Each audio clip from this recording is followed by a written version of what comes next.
Talk. Time to rock. Welcome to the channel, folks. Welcome to the 5150 show. The show on Sundays, John, where we rank the tracks on Yes, sir. albums, John. Every track gets ranked, but on this show that you and I are going to be doing, we're not going to rank every track. We're just going to talk about the album and We can maybe do a that. couple of tracks. Yep.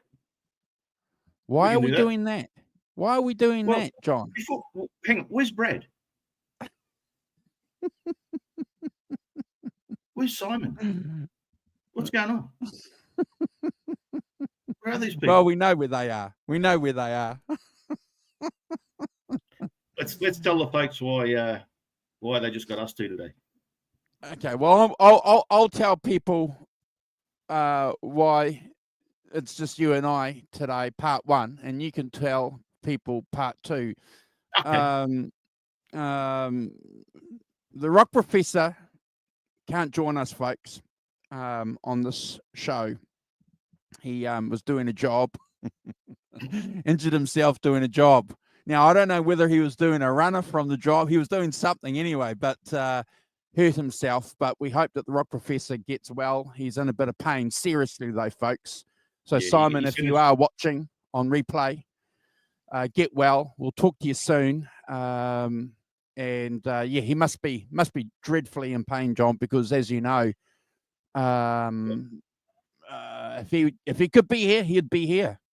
Definitely, he was. Actually, the shame is that he was looking forward to joining in on this show, and only a couple of hours ago sent us a message that he's done himself a mischief and he's hurt himself. Nothing's broken, but he is a bit old and decrepit, and even back in his younger days, he was still a little weak. So we have to let him rest up, and I'm sure his missus is patting him on the head, saying there, love, or whatever English people say, and he'll be back and hopefully fighting fit for next week's show.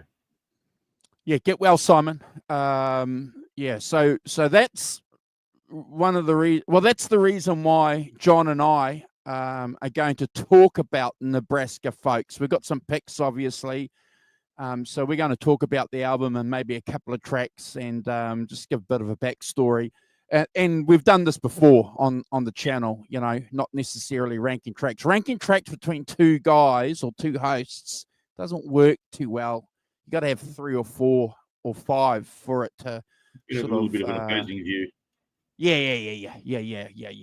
So yeah, John knows that. What about the other guy? Where's the other guy? Well, I don't know. Originally, I got invited on because the other guy was never going to be here this week, so he's got something else to do. But we ask everybody, please remember Brad Cook, and I'm sure Brad will be back next week as well, rip-roaringly eager to get into the album that you'll be ranking there. I'm guessing, I haven't been told officially, but he's knowing Brad, he's either got a gig or it is because he's celebrated a recent birthday, and I was quite surprised to find that he turned 50. He must have had a bit of work done. Yeah, I was surprised when I found out how young Simon actually was, and I'm surprised when I found out how old Brad actually is. So there you go. Happy birthday, Brad. We know that you'll be watching a bit of the show on a playback. If not, if you're going to torment yourself, you'll probably watch the whole show. But happy birthday to the backdoor man. Yeah. Well, that's what happens when you lead a clean, healthy, spiritual and physical life. You look younger than you do, as opposed to. You tell me. Well, I'm not speaking on behalf of John. I can only speak on my own behalf. Yeah, but yeah. This is what happens when you don't lead a good, healthy, spiritual life. You end up looking well past your age. But Brad, well, happy birthday, sure brother. This week's show will be a good encouragement for them to come back next week. For now, you got the greybeards. And there's a couple of other things too that we're going to do a shout out, folks. I'm sure John's got the chat up, so John will do a shout out for you guys soon. But there's a couple of things that happened during the course of the week. Our Led Zeppelin show last week got some good views. And as John said in the green room, folks, every time we talk about Led Zeppelin on the channel, it is a topic that generates a bit of interest for the channel. We were just under 3K views, John, for that show. So yeah, anything over 100 views for a show that we do is always a good thing. But good to see that people are interested in what people have to say about a great Led Zeppelin documentary. I was going to say rock and roll documentary, but let's be specific, John. For sure. Well, obviously a very important band in rock and roll history, always at the top of charts of people talking about important bands, favorite bands that have done incredible work. And definitely, especially considering, apart from a couple of, sort of outings here and there, really, the band ceased to be in 1980.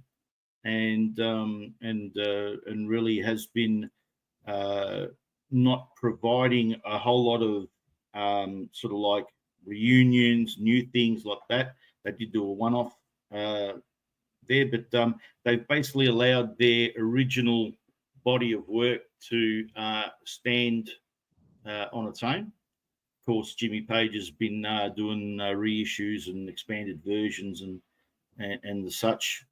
And of course the recent movie that's come out is always going to be something that the fans are interested in. Yeah, 100%, John. And we love talking about films and music documentaries and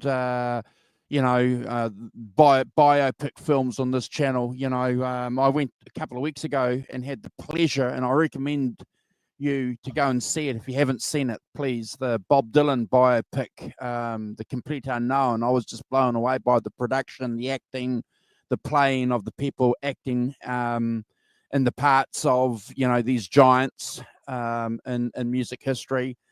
That Led Zeppelin film, John, that you were talking about, and we'll probably talk a little bit about the upcoming film that's going to be associated to the album that you and I are going to be talking about today, John, at some stage during the show. I only fleetingly know a couple of details about that, but that's certainly going to be interesting. Well, what do you know? Let's talk about it now, because I know a little bit too, and I can't wait for it. So what do you got, John? To tell you the truth, I was aware that there was going to be a Bruce biopic getting done, and I thought that it was a general thing.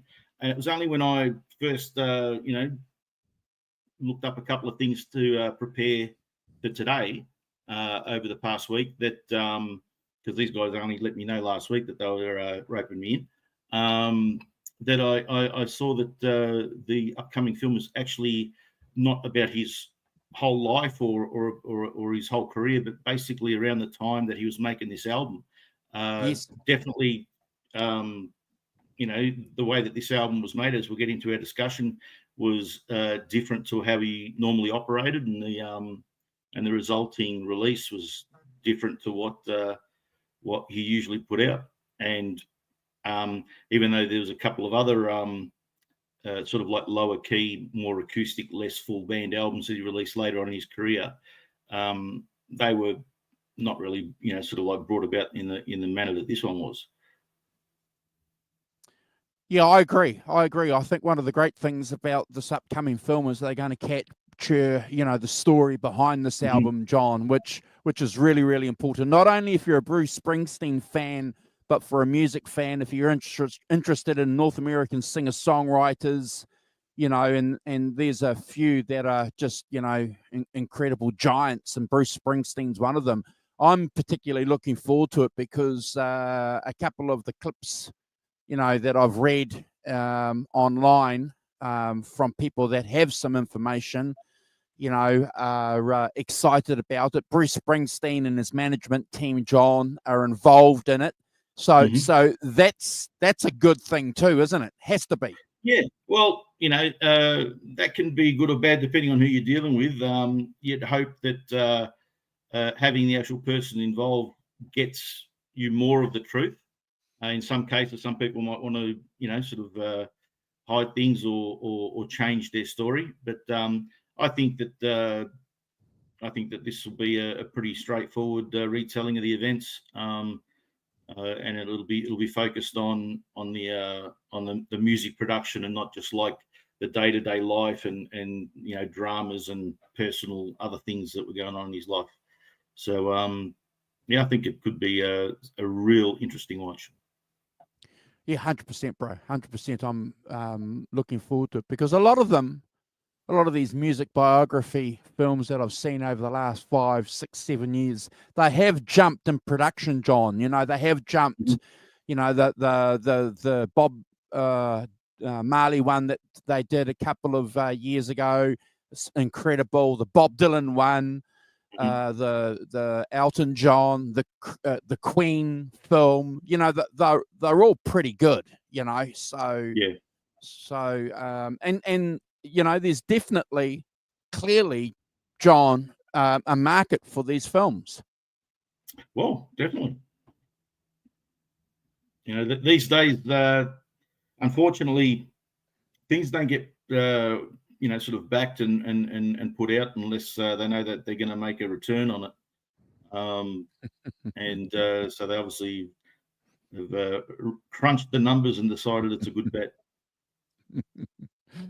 Well, yeah, making money is always a good thing. So I've heard. Well, look behind John. That's the result of making money. Yeah, well, don't drink, don't smoke, just buy cheap guitars. That's right. That's mate. That's exactly what I tell people too when they say, "Well," I say, "I don't do drugs and I don't drink." That's why. Oh, truly. Actually, what a wonderful segue in for tomorrow's show. Oh, here we go. Yes. If you go, yeah. If you go and have a look on the channel, folks, I've got a show card set up tomorrow. I'm going live, and I've got some stats that I want to show and share with you from behind the scenes here on the channel, just to give you a bit of an idea about how much money a channel like ours makes and the expenditures associated with the channel versus the income that you get from YouTube. And you're gonna be surprised, folks. Yeah. So I'm interested in presenting that, and how that came about. I was telling John about this in the green room. I was just talking to a couple of friends, real friends in real life, about a couple of things, and the topic of our channel here came up. And one in particular doesn't pay much attention to what we do here, but pops in and has a look every now and again. And he said, "My gosh, you're over 10K. You're over 10K subscribers. Fantastic. Congratulations." I said, yeah, thanks. He said, "You must be rolling in money." And I thought for a second there, he was joking. I said, "Well, what, from the channel?" He goes, "Yeah, you must be rolling in it." I said, no. But I'm happy. I'm happy to share what happens with the channel. And if it wasn't for guys like Nelson, who's in the chat, who's gifted memberships, John, to a lot of people, it would all be coming out of my back pocket, and a little bit of a subscription that we get from the Rock Professor. So if you're interested in how YouTube lures you in and gets you involved into running shows, and you have this idea that you're going to have Spanish villas, John, this ain't the channel that's going to do it. Oh, fair enough. I'm sorry, John, if you thought that you were going to get... expecting to see what my cut was going to be. So. If you thought that you were going to get a private jet to the villa, to the 5150 villa. Oh, mate, no, I don't expect something like that. I'm happy to fly commercial first class, mate. The Canadian flag is now 60 years old. That's a celebration from Great Zeppelin. Yeah, they had a funny flag before the maple leaf. So, yeah, when New Zealand went through the process about 7 or 8 years ago, Great Zeppelin, they had about 5 or 6 designs. We voted on 4 or 5 designs, and New Zealanders kept the status quo. But they used Canada as an example. The flag that Canada had before the maple leaf, and the maple leaf, and the flag before the maple leaf was just I think it just was like a coat of arms or something, John. You know, and you know they were pushing to change the New Zealand flag, but Kiwis fought back. I'm a bit of a traditionalist, John. I've noticed. Do you want to do a shout out, bro, to people in the chat? Why not? Yeah, this is normally Simon's job, but seeing he's not here. So our good mate that's already been mentioned, Nelson, he popped up before we started, and another regular Arvin Gaunt, Gretch Zeppelin, who's always here checking out our stuff. And then I was super surprised to see my cousin James Saylor in the chat. So he's a very, very obviously he's my cousin, but he's a very good friend of mine. He's like my little brother and one of the best players in Melbourne. Brilliant. And then who else we got? Helene O'Hara's here. Hello, Helene. And that's it for the moment. If anybody else is watching but only lurking, jump in the chat and just say hi. Yeah, please do. And if you are watching on a replay and you want John to do a shout out, i.e. through the comment section, make a comment, please. That's one thing that I forget to ask you guys to do if you are watching on a replay. We really, really appreciate the subscriptions. That's really, really good. We'll always ask you to do that because that does help the channel. And we'll ask you please to make a comment, good or bad. Doesn't matter. We can take the bad comments if you want to make a bad comment. If you disagree with anything any of the hosts here say, that's fine.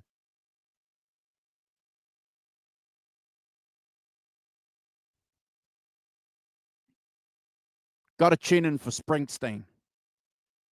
Yeah, I don't know how you might get Maiden on this channel. Andrew's told me he's not going to do any Kiss. He's warned me. I'll keep pushing. That might be a show for you and Brad. Maybe.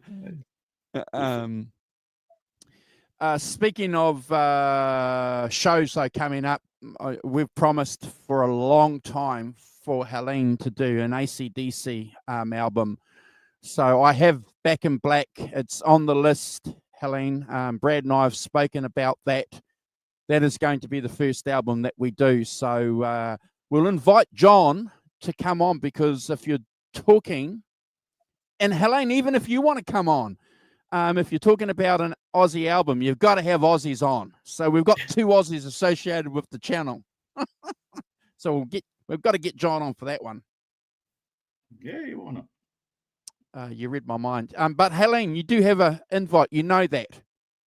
If you ever want to come on, rank the tracks, or just even talk about the album, please do. Please get in touch with me. So I think, mate, I think that's all the housework and the interest stuff associated with the channel that we should. Oh no, hold on, I forgot. Oh, okay. Or there's 2 things. You send your message to remind you. We're on Instagram too, folks. Please check us out on Instagram. There's the addresses there at Brad Cook Music. Follow Brad over there. The Rock Professor at Simon Williams 33. John, our co-host here today, is over there as well. ZD351 Music. Go and follow him, and also another fellow Aussie who's been on the channel a few times as well, Zach Zedris at Zach _K_Zedris. Please go and follow those guys. Okay, I interrupted you, John. You had something else to say. We had another thing that we were going to bring up just briefly for a friend of ours. Yeah, this is a GoFundMe for friend of the channel, Caleb Rappaport. You might know him as the guitar player for a fantastic Van Halen tribute band called Nerd Halen. Caleb and his family unfortunately lost their home in the recent fires in Los Angeles, and we're happy to see that he has secured lodgings for his family at the moment. He did save a handful of his guitars, and his supporters at EVH Fender Music have looked after him with some equipment, keep him back on his feet, and hopefully able to get out gigging and making money again. But yeah, so the GoFundMe's been going for a couple of weeks ever since the devastation happened. And if anyone watching is in a position to assist and provide some support for Caleb and his family, it would be greatly appreciated. Well done. Well done. We want to get his GoFundMe folks up to at least 100K. At the moment, it's 66 US. The goal, which is a great result and a great amount, but as you know, it goes quick. Yeah. Yeah, 100%. And the goal on this one here is 70, but we'll keep pushing till it gets to 100 at least. And there's the link there, so I'll just get rid of that. If you are watching on a replay and you do want to give Caleb something, there it is there. And we'll have that GoFundMe attached to this video. Have I been doing that? When John's talking, I might. And it'll be in the description. Yeah. I hope I've been doing that on the descriptions. When John's talking, I'll go and have a look. I don't think I have been. I've been naughty, I think. I can do that. I can fix that. All right. So the album, folks, that John and I are going to talk about is Bruce Springsteen's album, Nebraska. So we're not going to rank all the tracks, but we've got a little bit to talk about. John, being our resident, along with the rock professor, Bruce Springsteen fanatic, is going to open up a discussion with his thoughts, some of the facts that he's worked out and read over the years, and then I'll just chip in when you're finished, John, with your intro. After you've discussed too how you came across this album with my experience on the album, and then maybe we can talk about some of the songs and show some pics. What do you reckon? Yep, for sure. Fantastic. So basically, the boys wrote me in last week when they realised that Brad wasn't going to be available, and in choosing an album, not wanting to be the channel's Springsteen only guy, but all the other things I was thinking of, I didn't want the Brad to miss out on either. So I thought this would be an interesting one to discuss. And the reason it's an interesting one is that is the way that it was brought about. It is basically it was recorded in 1982, and the technology in those days didn't really allow people to record commercially releasable albums at home. There was the technology, we'll show some pics afterwards, where you could do some tape recordings. This is all pre-consumer grade digital times.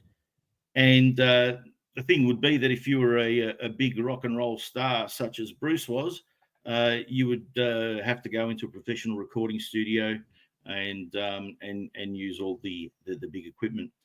But what had happened? So Bruce had just come off his River album tour that went through 1980 and 1981, and that was supporting the River was a double album with 20 songs on it.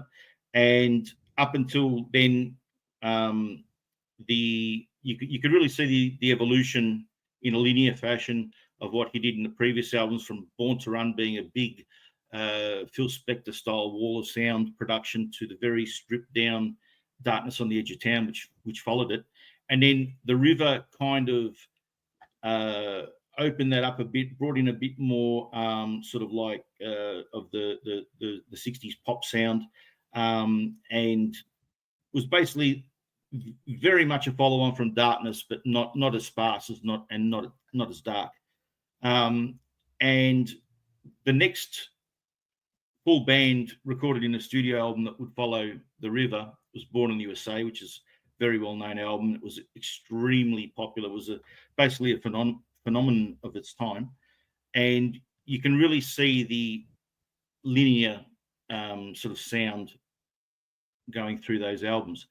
But in between The River and Born in the USA was Nebraska. And Nebraska started out as an idea.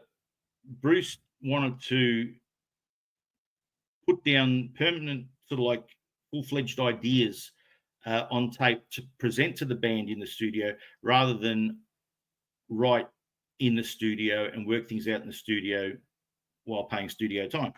So he got a what they call a 4-track home porter studio, and this used to work on the regular little type of cassettes that you'd put in your boombox, but they would record. They give you 4 channels to record on, so you could record something and then play that back and record a second thing, and then a third and a fourth over the top of it, make it cohesive. There it is. That's the actual model of the machine that he used. So the idea was to put down songs, so at least they had a structure to them, had all the lyrics and the chord progressions and everything presented to the band, whereupon then the band would flesh these songs out. And already I've gone on longer than I wanted to on this, so let's go really concise, and then we'll expand on it as we talk. So basically what ended up happening, Bruce recorded a cassette with about 17 songs of just him sitting in a chair, playing an acoustic guitar, blowing a harmonica and singing. And that's the whole thing. No saxophones, no bass player, no keyboards, nothing fancy. And again, it was just rough sketches. So it was a couple of takes and they were done. When he then brought those songs into the band, when they tried to redo them, there was the what they call trying to beat the demo. Whereas you got your demonstration version, and then all of a sudden now you're not happy with the full band slick version. You've added all the extra stuff to it to make it better, but it's made it less. So some of the songs that were on this tape ended up working well with the band, and Born in the USA ended up becoming the title track of his next album. That was the full band version of that was kept. Song Downbound Train was also on Born in the USA. Now that is one song that I feel out of all of the ones that were recorded and didn't make the album would have fit perfectly on it. But the full band version actually works really well. And I'm glad that what got released on Born in the USA is what that song became, because it's actually one of my favorites, my favorite on that album. And another song actually got changed a little bit. There's a song called Child Bride that then ended up becoming Working on the Highway and Born in the USA. So I've got some conflicting information, but it's generally noted that there was 17 songs done, pretty much 15 songs in the main sessions, and then one day he did a couple of other tunes that one of them made the album. All the other songs that ended up being released on Nebraska, just for everyone's idea, just didn't work as well as what was on that cassette. So now, when we're talking again 1982 here, this is pre-CD. CDs were still a couple of years away from wide commercial release. So there was no streaming. There was no YouTube to get your music from. So we used to have the radio, and basically we would buy vinyl records or cassette tapes, and the recording quality required for those mediums needed to be at a certain standard, and a 4-track Tascam 144 recording usually would not be good enough.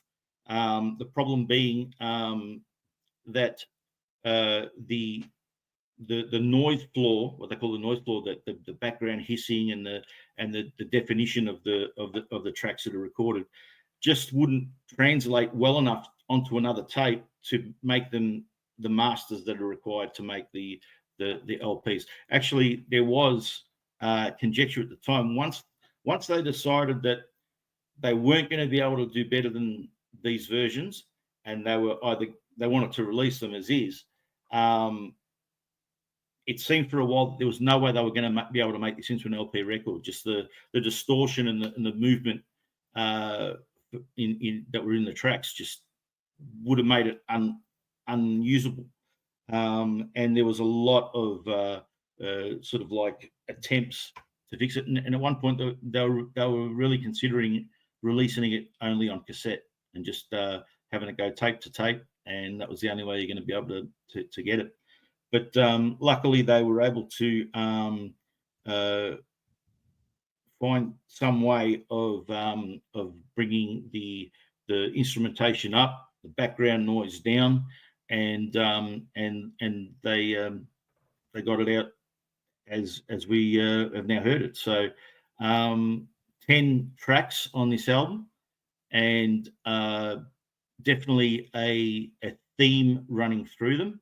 I think the songs that ended up on Born in USA, and well, there's a couple of other songs that went to B-sides.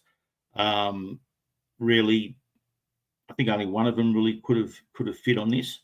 But definitely, once you listen to this record and you take it as a complete album, and again, Andrew said we're not ranking today, but one of the things I was thinking about doing a bit differently today was ranking the songs, but as standalone songs, but ranking them also as part of the album. And for me, there'd be variation in that. There's a couple of tunes which I'd never think to, just put on and listen to as a song by itself. But it becomes so much more when it's encapsulated by the songs around it. So that's something that's been in Bruce's history, where he's given away some damn good songs just because they didn't fit the album he was making at the time. Yeah. Fantastic. Look, I just want to add a couple of things there, John. This is where I came into Bruce Springsteen, folks. Was with this album, and then obviously 1984's release, Born in the USA, which became, a massive hit here in New Zealand and with my friends. And I agree with you, John. One of the things that I like talking to you guys about here on the channel and our friends in the chat is that most of us appreciate that albums need to be listened as an album, as a complete whole. And this is one of the things that I understood really early on, because this album came out when I was in the 4th form, John. And it was one of my teachers who put me and a guy called Garth Blomfield onto Bruce Springsteen. Back then, we were heavily involved in listening to Neil Young. We'd discovered Neil Young. I had discovered Neil Young through Garth. And I was listening to Live Rust Never Sleeps, and going back, listening to his the early albums, Everyone Knows This Is Nowhere. And I was just completely blown away by this idea of a guy, John, singing songs about ordinary things. It was my first venture into it. And Bruce Springsteen just did not come on to the radar at all until I was in 4th form economics with the relieving teacher. And he was a young guy. And we wanted to impress this young guy because he looked pretty cool, the teacher. So, we said, what music do you listen to? Because that's what you want to do when you want to impress people, don't you, John? What music do you, to strike up a conversation? and he said Bruce Springsteen, and he was listening to this album, and we said, "Oh, that's shit compared to Neil Young." And he said, "Look, I'm going to tell you something. I'm a Neil Young fan, but if you guys want to know something, do something and get hold of this album." And I did, John, and I appreciate the fact that for about at least a year, I'd been listening to albums, whereas most of my friends back then were just listening to singles. Singles were the thing, you know, people, that's what people were doing. So I appreciated the fact that I had that understanding. But I agree with you. I could never, there are some great songs on this album. There are definitely some, you know, 4 or 5 Brad scores and a couple of 10s on this album, though, John. But I would never listen to just a couple of songs off this album by choice. Yeah, I would listen to this album from start to finish, John, and once you get that, once you appreciate that, and this just fits perfectly well for me, from my experience, as a stepping stone for Born in the USA. That continuity, that continuum, John, that you've just mentioned, wasn't by accident. Yeah, no, definitely. I actually didn't get into Bruce until Born in the USA. He may have had a sort of like some sort of radio hits here before that, but they never caught my ear. And so again, Born in the USA was a phenomenon around the world. It was like the biggest thing. He was the guy that everybody was talking about, much like the recent Taylor Swift sort of thing, where it's not just in the music news and the music shows, it's just everywhere. That was Bruce in 84 and 85. And so for me, Nebraska was a dive into his back catalogue. One of the things that and again, as our mate Simon always says, you know, timeline's important, everything like that. That at the time, Bruce was very much a sort of like an album act and a live act, and there was nothing else. He didn't do really videos up until, well, Atlantic City was his first official music video. Can't remember if there was the Rosalita live clip from Phoenix in '78 that was out and being shown a lot. But you know, technically speaking, his first real music video was for Dancing in the Dark off Born in the USA, which is the lead single of that. But with this album, sort of like, again, the thing was that he hadn't put out any live albums. He was super. His reputation as a live act was, you know, unparalleled, and so I sort of, once I got into Born in the USA and I delved back into all the things that came before. Definitely the closest thing to the sound of Born in the USA would have been The River, closely followed by Darkness, and of course the other ones all have their sound. But this one really stands out because it is you know, not a band album, and very consistent sound and arrangement, instrumentation all the way through. Again, Bruce was really known, as far as albums wise, for writing songs with a great lyrical content and a great lyrical thematic tie to them. And this album definitely has a feel and a coherent picture, and you know, like we talked on the previous Bruce shows that we've done, like the cinematic quality of his lyricism. This one was really his black and white movie. Yeah, 100%. And I just want to talk about some of the comments that are made in the chat by our friend Drops Family Garden. Good to see you, bro. It's been a while since we've had you in the chat. Look, you're fine to make comments like that about any artist that we discuss. If you don't particularly like Bruce Springsteen, that's fine. That's okay. I know plenty of people who don't too. So, you know, it's a bit like Bob Dylan too, I suppose. It's an acquired taste, John. You either like something or you don't. It's fine. And I agree with Helen's defense of Bruce too. But we're all friends here, so I allow people to discuss their opinions, but obviously want to keep it respectful. But I think you've hit the nail on the head, John, when you describe this as a black and white film. I was talking to a friend of mine Friday afternoon, and about us doing this, and he's a Bruce Springsteen nut. He's a local guy. He's a little bit older than me. He doesn't have a lot of technology, and I asked him if he wanted to come on anyway, because you want to be polite, and he said no. But he spoke about this book here, John, called Deliver Me From Nowhere, the making of Bruce Springsteen's Nebraska. So obviously yesterday I went and downloaded that and skimmed through it. Didn't have a lot of time to read through it, but I was captivated, John, by this thing that Bruce did. And you and the Rock Professor mentioned this on a couple of other Springsteen shows that we did, and it sort of fills in a lot of blanks for me, who's not a Springsteen nut. But what Bruce Springsteen did in preparation for this and for his role as a songwriter, he went and read the classics. He went and read Grapes of Wrath. He delved into the literature that was available, that was describing American life. He was looking at photography books, John, and art books about what was happening and what had happened.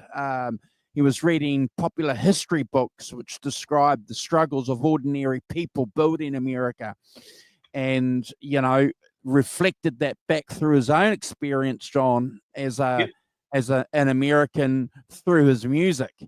Now that has to be respected, guys. We're not just talking about a guy who just picked up a guitar and is just rattling these lyrics off his mind like a typewriter or whatever. There is a conduit. There is a connection with what Bruce is trying to convey, and they talk about that in this book. So I can't wait. So after this, that's what I'm going to be reading the next week, John. This book here, because apparently the reviews are pretty good. But this is what I respect about Bruce Springsteen: is he takes his role seriously, John. Yeah. Look, sort of the. I believe that's the title of the album as well, isn't it? Sorry, the title of the movie that's coming out. What was that? Or am I thinking of something else? No, there's a book that was written, and this movie is based on this book. I just want to clear that up. I didn't. No one said it sucked. That was a word that I used. Drops. Helen didn't say it sucked. No. I'm saying if you disagree with an artist, that's fine. You can say it, but no, Helene didn't say that you sucked by not liking Bruce Springsteen. Am I clear, John? Did I make that clear? So. Yeah. Okay, no, look, obviously there's a little bit of a side conversation going in the chat, and I've never bothered to try to convince anyone who says something musically is good or bad that they're wrong, because I've always figured that. But I will make this clear though, John. We want people, if they are going to be participating in our chat, to speak freely. Yeah, you're allowed to. Yes. Yeah. Speak freely and talk truth, and but there's no need to sort of get upset about people having different views, and if you love what I hate and I love what you hate, that doesn't mean we can't find common ground somewhere else. So you got it, brother. That's fine. Music is, I've always said, music is a well. You bring your bucket and you take what you take out of it. And right. It's not always for everyone. But yeah, so with I've lost my train of thought now. But with that, the movie does have that title. So yeah, that's what I was thinking of. But Look, the thing for me is that one of the interesting things about this is that, and it was part of the decision making process when they were having the dilemma of not getting as far as they thought they were going to get when they were trying to turn these acoustic demos and rework these songs into full band versions. Sure. And obviously there was a lot of discussion with his manager John Landau, with guys in the band, and particularly with Stevie Van Zandt, who at the time was still very much part of the E Street Band. It was a comment from Steve that he said to him. He said, "This album, this tape, could very well be your next album." He said, "It's the thing is that you weren't trying to make an album when you made this tape, and therefore it doesn't have the sort of like, it's not carrying the baggage of trying to be the album. It is just the art that came out of him at the time." And so there was a certain honesty and authenticity to it that, of course, couldn't be recaptured when they were trying to redo something that was just like happened because it just happened. So I think that's one of the great facets of this album, is that it became what it became simply because it never set out to become what it became. Sure. And if you have a look at what's happened, you know, with a lot of great albums over time, they turn out to be considered masterpieces. Mm-hmm. John, you know, this album, from a Bruce Springsteen fan's perspective, is definitely considered by a lot of them masterpieces. But if you go and listen and talk to or read other articles by other musicians, they'll make a reference to this album. There's a countless list. And, you know, according to Mr. Wikipedia, this was number 3 here in New Zealand in 1982. And I remember going into the record shops, John, and this poster was everywhere. So, you know, there was a big push, you know, from his record company to push this album. So were they pushing this album in Australia? Do you remember? Can Matt, you if remember? they were, I missed it. Like I said, so 1982. Look, my musical history was sort of like not really paying too much attention to music at all as a kid. Beyond, I liked the Beatles from their cartoon, and I remember sort of like when I was probably about 6 years old, you know, in grade 1 at school, we'd play Beatles at our sort of our lunch break, whereas me and 3 other guys would stand up on the park bench and sing one of the Beatles songs, and then the girls would chase us around the park, because that's what happened in the cartoon. And apart from that, I didn't really seriously get into music until like 1979, 1980, when Kiss Mania hit Australia, and I got into them. And Sure. you know, for whatever people want to say about Kiss, they were sort of like my gateway into other stuff.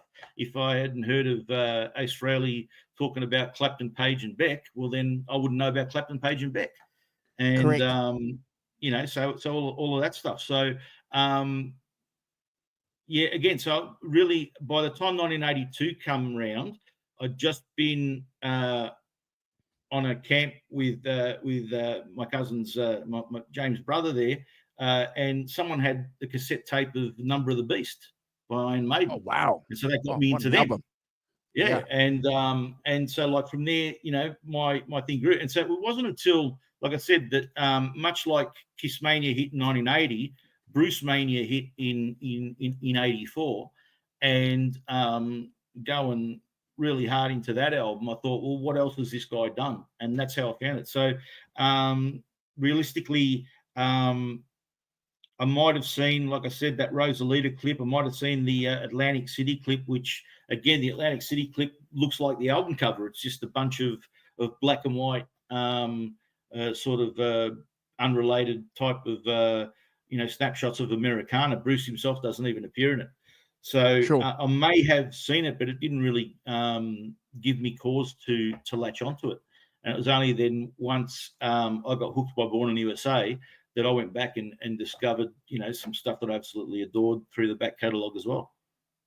Yeah. What a great story that is, because I have to agree with you about artists plugging you into the system so that you go back and see that conveyor belt of artists and albums and acts, because it's an important thing. Yep. I agree with you. But Tom, I certainly was impressed with this album. When I heard it when I was a young guy. And it was always considered by my friends, this was always a serious album, John. Yeah. I may have to, you might have to just take over the show for a couple of Yep. minutes, because I just may have to do something here behind the scenes, mate, soon. So just forgive me. This album, like getting back to what I was saying, was always considered a serious album. And it was an album, that I found later on in life that a lot of guys that I was hanging out with and girls studied. Yep. Here, just ordinary people were studying this album, John.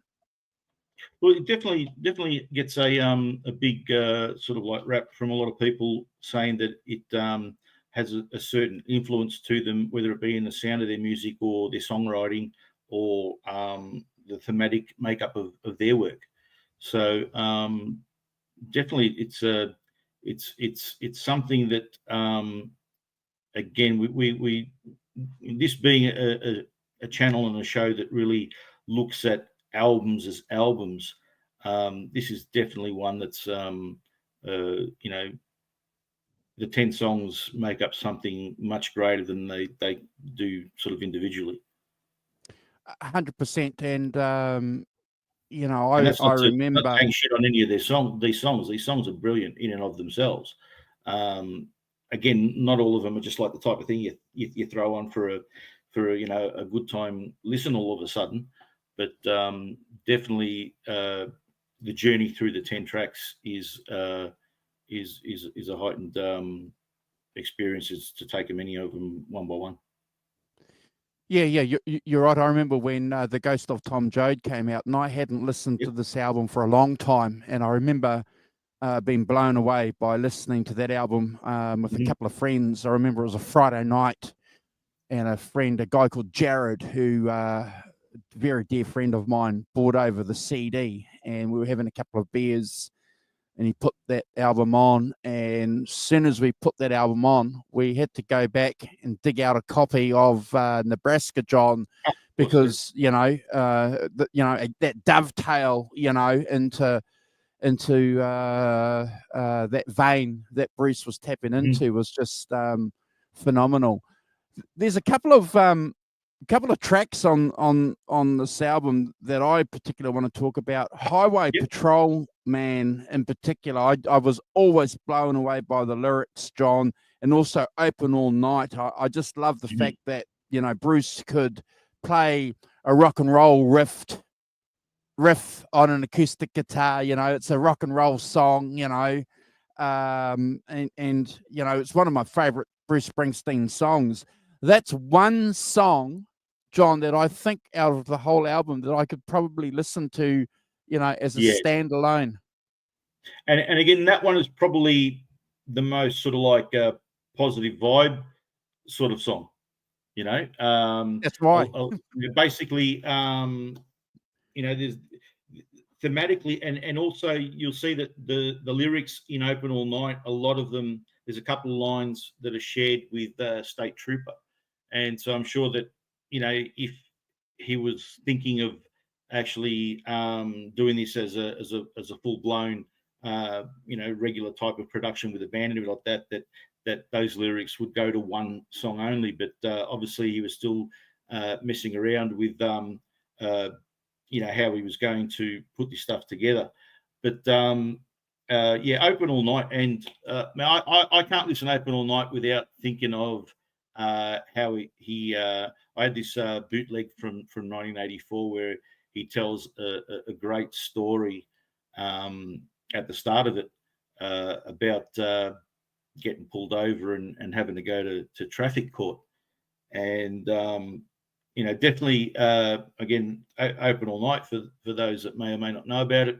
It's about a guy driving down the New Jersey Turnpike at night, and he's looking to get back to his girl, and it's just his sort of like thoughts and experiences as he's driving down the road, and in the wee hours of the morning.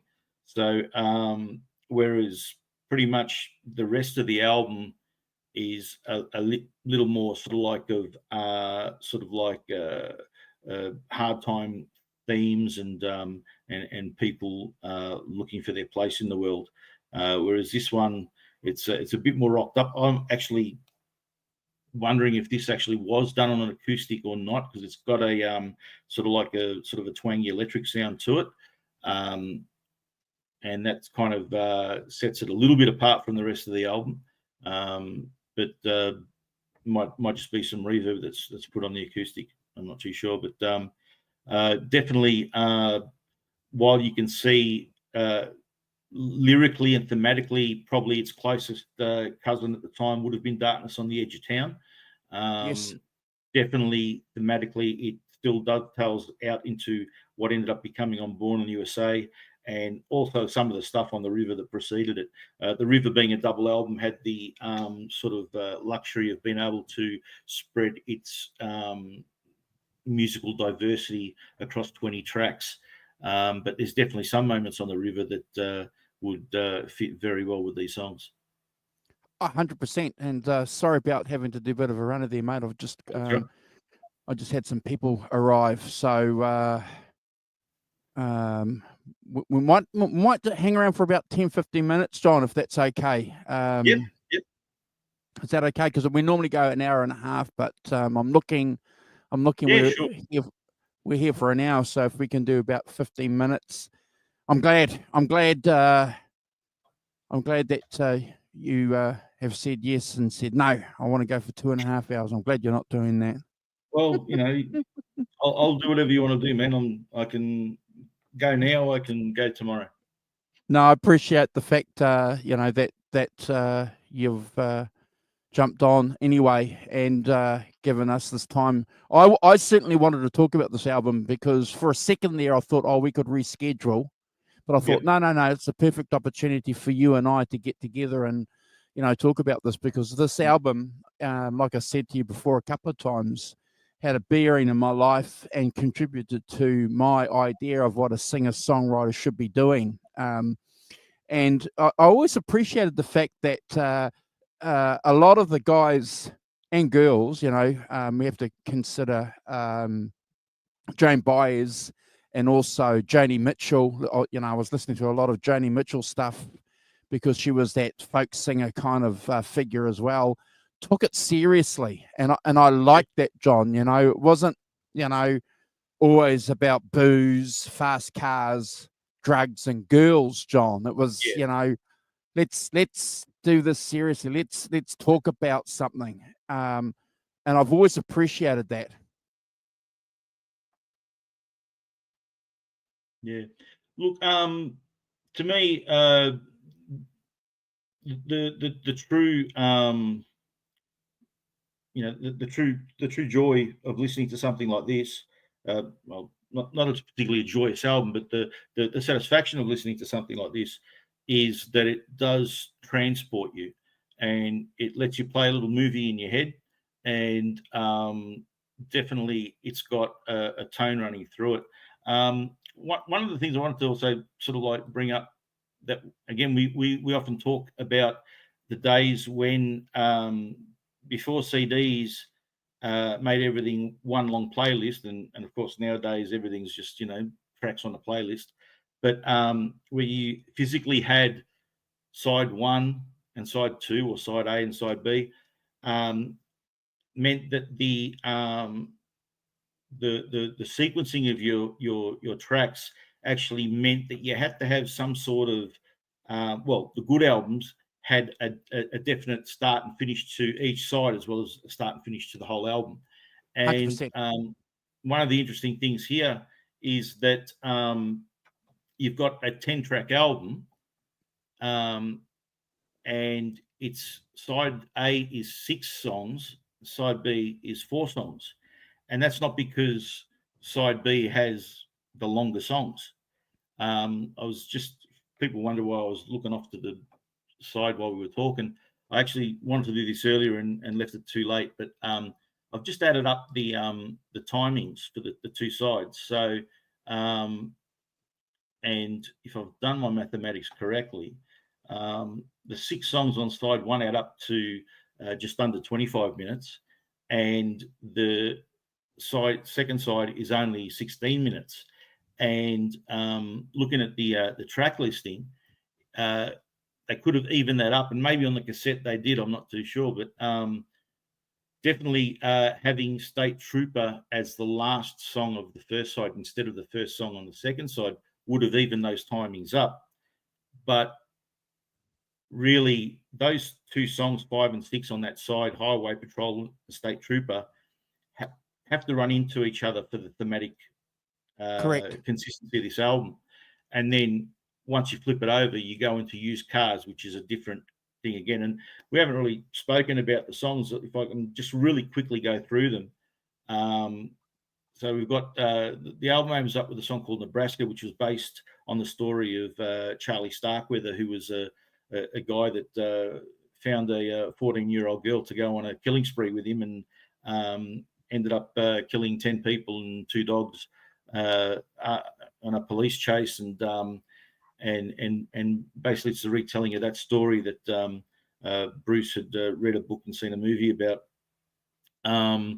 Then the second track, Atlantic City, which was the single off the album and what they made a video for, is basically the story of a guy telling his girl to meet him tonight in Atlantic City, and they've come through hard times, and there's a sort of like the infers that he might be doing something illegal for a guy to make ends meet.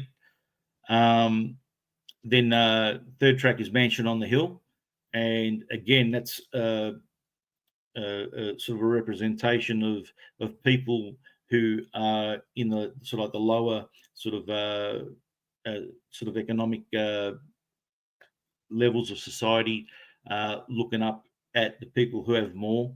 And always that Mansion on the Hill was always sort of like a mysterious place that was always sort of in their view, and a sort of like a thing that was felt that under normal circumstances would be unattainable to them. Track number 4 was Johnny 99, and that's a story of a guy that, again, down on his luck, lost his job, got drunk, shot someone, and now he's in trouble with the law. And similar thematically to so Nebraska sort of sets the whole thing up. The last lines of the song Nebraska, where Charlie Starkweather says, people ask me if I'm sorry for the things that I've done, and when they ask him why he did the things that he's done, he just said, well, I guess there's just a meanness in this world. And it sets up sort of like a bleak sort of a frame of where society is. And similarly, in Johnny 99, he's sorry for what he did. He sort of like he didn't set out to do what he did, but he gets sentenced to prison for 98 in a year. So we'll call it even Johnny 99, as the judge said. But then Johnny says, well, you might as well just put me in the chair. And then again, the last 2 songs on the album are the sort of like the road songs, Highway Patrolman and State Trooper. So Highway Patrolman is a very interesting song. Thematically, it's got it's told by a character. His first line, he states his name, that he's Joe Roberts, and he's a sergeant, on the highway patrol, and he's got a brother that's always running foul of the law, and just his history with that. And so, like, obviously, Joe's a very straight shooting guy, and tries to do all the right things, but he looks the other way for his brother, who keeps getting in trouble. And in the end, his brother does something really bad, and he goes off to chase him, but lets him escape over the border to Canada. And then State Trooper again had to stay on side one, couldn't flip over the brake. That's just the story of a guy driving down the New Jersey Turnpike, and again very similar to Open All Night. This is sort of like the dark version of Open All Night, where the guy's got no license, got no registration, hoping he's not going to get stopped. Whereas Open All Night is further down, and that is all about a guy, just doing that middle of the night trip to go see his girl. But then we flipped the vinyl over, and at the first song on that side is Used Cars. That one's all about memories of a kid, sitting with his family as his dad's buying a new used car, and of course, again, being the lower end of the economic scale, they're not able to afford a new car, so of course he's got to find a used one, and the theme to that one basically is the kid saying, well, one day when I win the lottery, I'm never going to ride in a used car again. Then we get to Open All Night, which we already discussed. The guy driving down the road, all excited that he's hopefully going to go see his beloved. Third song on that side, My Father's House, is a story of a guy who's remembering, sort of being scared in the forest alone as a kid and running to his father's arms. But then something goes on between them later in life and they become estranged. But after dreaming of those events when he was a kid, he goes to look for his father. But when he goes to the house, someone he doesn't recognize opens the door and says, no, he doesn't live here anymore. And so that he's never able to reconnect with him. And so again, it's sort of like that one's probably out of the whole album, more the one that's the most just a sort of like a family type sort of story. And then the closing track is Reason to Believe, which is 4 verses, which are short stories of, people coming across things that should make them give up. But at the end of every hard-earned days, people find some reason to believe. So it sort of ends what could be described as a relatively bleak album on a note of, positivity and maybe a little bit of redemption for some of the people there that are obviously going through a hard time, but maybe there's light at the end of the tunnel for them. So those themes are very well balanced through the album. There's certain songs that actually relate to each other. You've got a couple of songs about people in legal trouble. You've got a couple of songs about poor people looking up to the rich people. But ultimately, it was a sort of a comment on the times of the economic situation in the United States in the early 80s. I think that in the end, this album became this album spontaneously out of what Bruce had done as ideas for demos, and he could have quite easily tried to put out full band versions of this that might not have hit as hard. And then also when that gave up, they also did try just doing a re-recording in better, sort of like fidelity of just Bruce doing them in the same arrangements and instrumentation as the demos. But even that it didn't hit like the original recordings did. And anyone who's into this album, I don't think would change a note on it. No, and I think one of the great things about Bruce Springsteen, along with Neil Young, as a singer-songwriter too, is the focus on the vehicle, the automobile, being a subject of, I'm going to use a pun. The vehicle is the vehicle for telling stories. And Bruce Springsteen, if you're a Bruce Springsteen fan, you'll know that the vehicle is central to telling a lot of stories. And when you consider the expanse of America and the role of the storyteller in bringing stories together from this huge continent, Bruce Springsteen's just one of one of these guys who does that perfectly. And this is a photo. We're going to show some photos here, but this is a photo that I've always liked.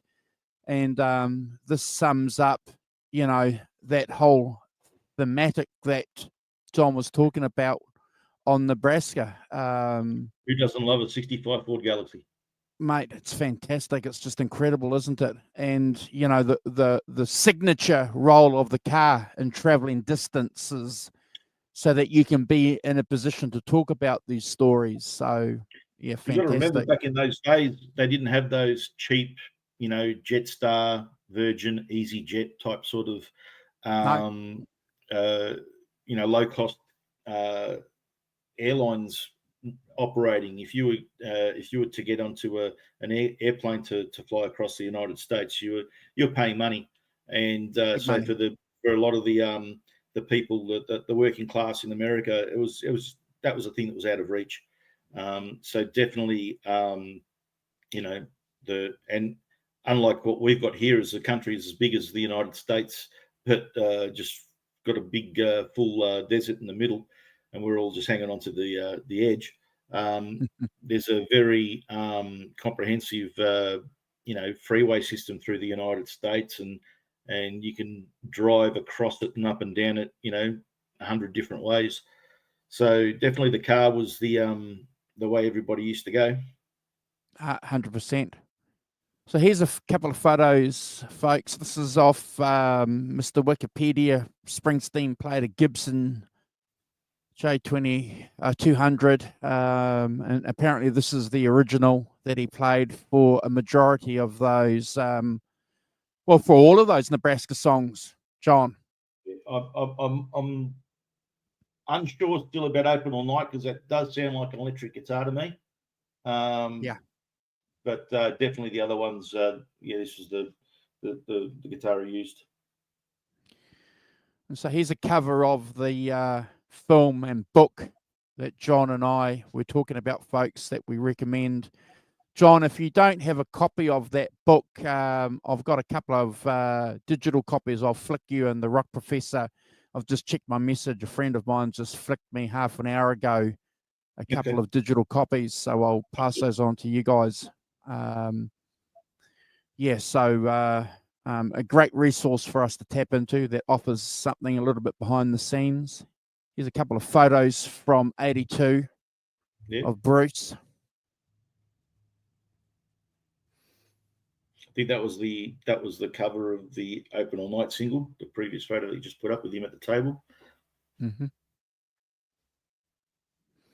It's a black and white photo of this photo here, which is a famous one taken in the room where he recorded these songs, John. Yeah, if I'm not mistaken, these photos were taken by Frank Steranko, who also had done the cover for Darkness on the Edge of Town. And there's the boss there. That's a more recent pic, obviously. Yeah, in the same room with the same guitar, John. There you go. Just aged a little bit. Haven't we all? Another great photo.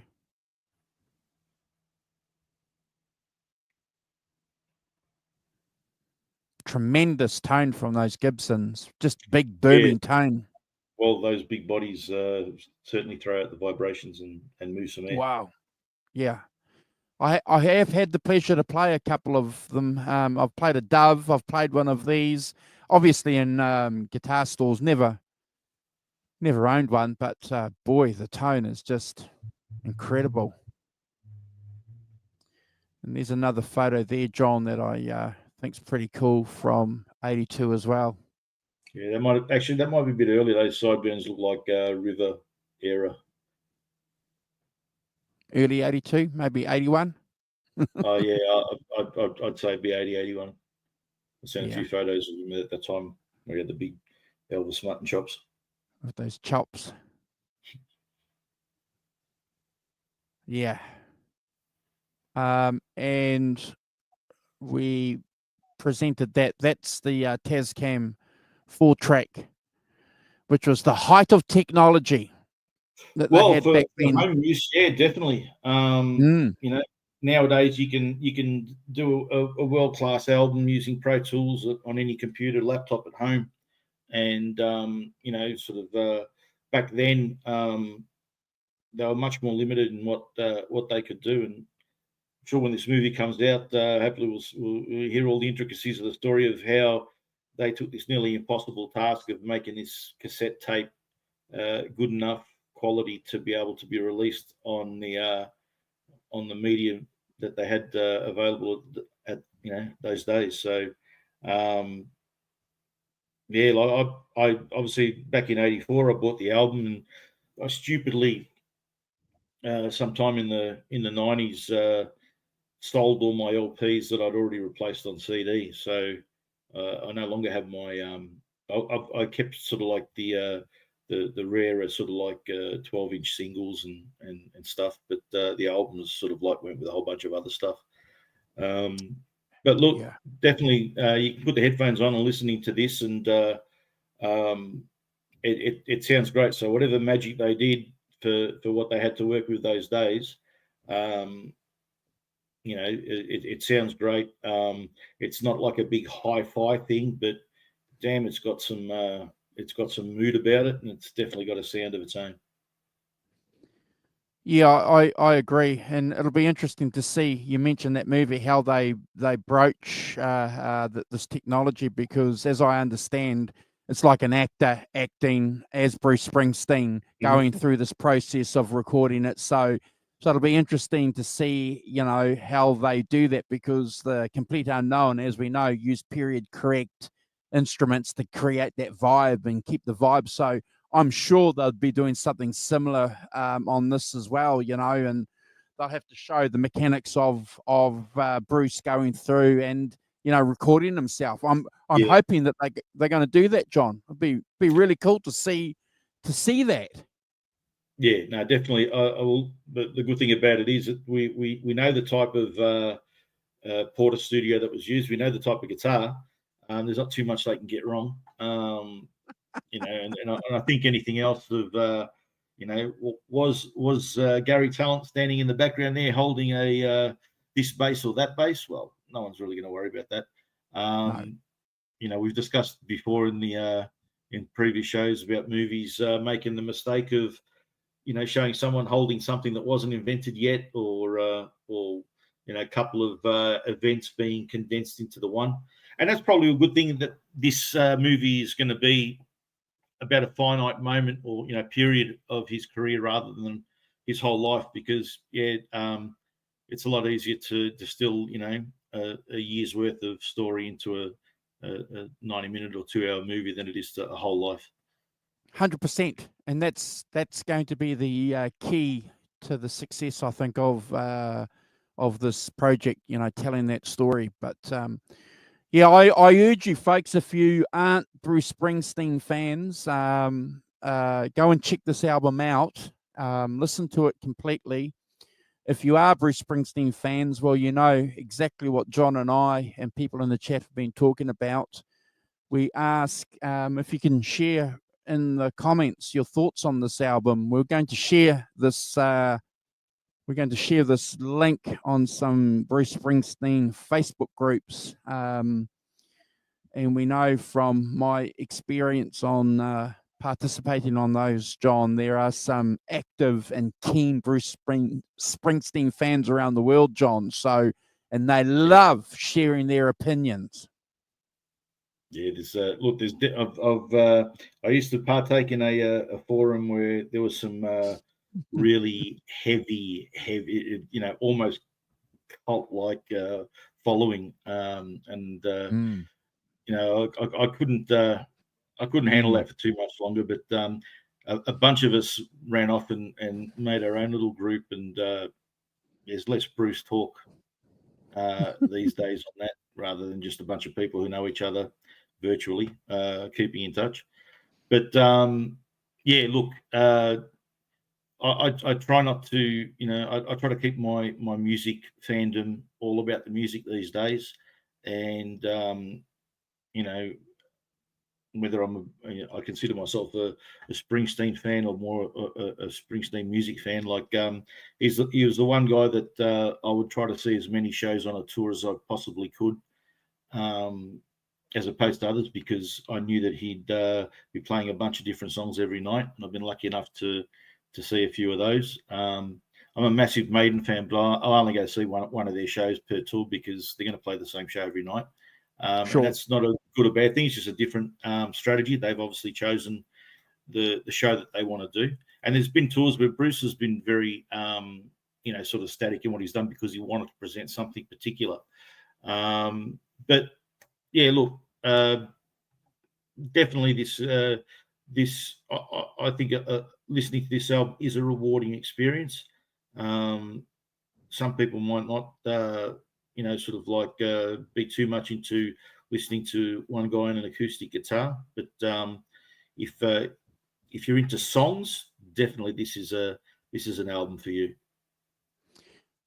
100%. And again, John, I just want to reiterate why, when I was a young guy, listening to this album wasn't strange to my ears, because I had under my belt albums of Neil Young, and Crosby, Stills. So listening to acoustic music wasn't foreign to me, and I remember friends of mine at the time not enjoying this because because they couldn't appreciate acoustic albums in 1982.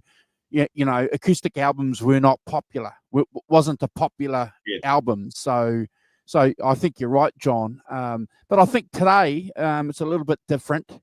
It's a little bit different and maybe a little bit more digestible. But I have to link back to what John said a few times. There's a thematic here, folks. There's a common thread, in these songs and linking these albums. And it's one of the great things that I like about Bruce Springsteen. And I'm not one of those crazy Bruce Springsteen fans. And I can touch it, John. I can see it. I can hear it. And I respect him for that. I just think he's just a remarkable musician and, still influencing a lot of us today. And look at you and I. 1982 was a long time ago. And here we are sharing our thoughts about this album. And Rock Professor, when you watch this, leave some comments. Let us know what you think about this album. Share your thoughts with us in the comments, please. Don't message John and I. Leave them in the comments, please. Yeah, I'm really disappointed, not in Simon, but I'm really disappointed that Simon couldn't share the show with us today, because much the same way I had other possible albums I could have picked for today that I didn't want to do without Brad. I really didn't want to do this one without the Professor, but we'll have a discussion some other time about it, I'm sure. Yeah, 100%, John. I appreciate that. John, thank you very much, bro, for jumping on and giving us a track-by-track analysis and a rundown, albeit a brief one, folks, of this album. And more importantly, giving us a great intro. And we're going to, obviously, after this show, share this on a lot of our Facebook groups. And we urge you, if you haven't already, to subscribe to our channel if you are watching on a replay. Hi, Tony. Thanks for joining us. I'm going to get John to go through and do a quick shout out. But we appreciate the fact, if you are subscribed to our channel, please subscribe. But we also ask you to go and subscribe to our friends. If you go on to the main YouTube page here on the channel, you'll see our community. And there's about 30 or 40 of our YouTube friends who have channels. And we ask you, take the time and go and subscribe, because that helps that channel. So please subscribe to us and our friends. Thank you, James. Appreciate it, James. Wonderful. That's a great comment. So I'm going to get you, John, to do a shout out to everybody in the chat, and then do a wind up, if that's okay, John. Yeah, sure. All right. So pretty much the the names that I read out before. We've got Nelson Rodriguez, Arvin Gaunt, and Gretchen Zeppelin, who popped in right at the start. My cousin James, great to see you there, mate. We've got to get together. It's been a while. Then Helene, who is one of our regulars, also came in not long after that. And further down, Drops Family Garden. I know this wasn't for you, but we appreciate you coming in and sharing your viewpoints. And Tony snuck in at the end there. So, hi, Tony. So, He's a good friend. Yeah, as always, whenever I'm on screen, I don't get as involved in the chat as I usually like to be when I'm just one of the guys in the chat. I always think the chat's a very important part of this show. So good to see the regulars and good to see anyone else that pops in. But next week we hope I'll be in the chat and seeing our two old mates back on the screen where they belong. And you're doing a Black County Communion album, correct? Yeah. The second volume, their second album. So Brad's picked that. So we look forward to doing that album, and we'll no doubt the Rock Professor will be talking about. We'll give the Rock Professor a couple of minutes to talk about the show that we did this week. The show next week as well. I'm sure there's a couple of things that he'd like to say, but. Yeah, we urge you folks to please, go and check out this album because there is some gold there, and I think I think this album, just quickly, John, I think it sort of gets buried a little bit under all the other albums that Bruce has done recently, so yeah. Maybe with the film and the book coming out as well, it's the album will see a bit of a resurgence. Seems to happen, doesn't it, John? Look, with Bruce, I've always felt that the Bruce fans obviously know this album and it's very well regarded. The basic thing of his career from the start up until Born in the USA seems to be a period that people sort of like think of as one section, and then he had the live release, and then what came after was different. But definitely, with people that are not Bruce fans, most of them just know Born in the USA and Born to Run, and 100%. they'll know Hungry Heart, and that's it. So I don't know. I don't know how unregarded this album is, because really, sort of like the people that don't know about this pretty much don't know about most of the other stuff anyway. Okay. And those that know enough about Bruce, this is really sort of like really in his peak period, and the things that make people right into his music. This doesn't have the Mighty E Street Band on it, but it definitely does have the lyrical content, the thematic content, and definitely holds its place in the run of albums that come before and after it. So. I guess if we put together a mixtape, we'll tend to put all the full band stuff together, and the acoustic stuff might get sort of overshadowed a bit. James put up a comment there saying that the full band version of Atlantic City is pretty cool with the big drum beat. And there's been some of these songs have had some interesting versions done over the years. The time where he had his sessions band that was sort of like turning things into Irish jigs and stuff like that. Some of these songs got brought out that way. Open All Night has had a bit of a sort of semi-full band live outings as well. During the Devils and Dust tour, there was a very interesting sort of like arrangement he did of Reason to Believe. So, a lot of interesting stuff to go sort of checking out if you're so inclined. But look, a lot of people say a good song can be stripped down to just an acoustic guitar. So obviously these songs, if they would have been made any bigger, obviously we can see by these versions that they definitely hold their own as they are. And in some cases, just you can't beat this version of them. Well, Pete Seeger said the same thing. He said exactly that same thing to Bob Dylan. If it's a good song, an acoustic guitar is all you need. So yeah, I agree with you. Thank you, John. I'm going to have to do a playlist, a Bruce Springsteen playlist on the channel, folks, because we're doing a few now. But I can't wait for us to do 1984's mega hit, Born in the USA. I can't wait for that. We're going to probably have to do that over 2 shows. That's a big one. All right, 2 shows, you reckon? Well, yeah, there is 12 tracks to talk about. Yeah. And definitely a whole lot of hoopla went on with that album. Yes.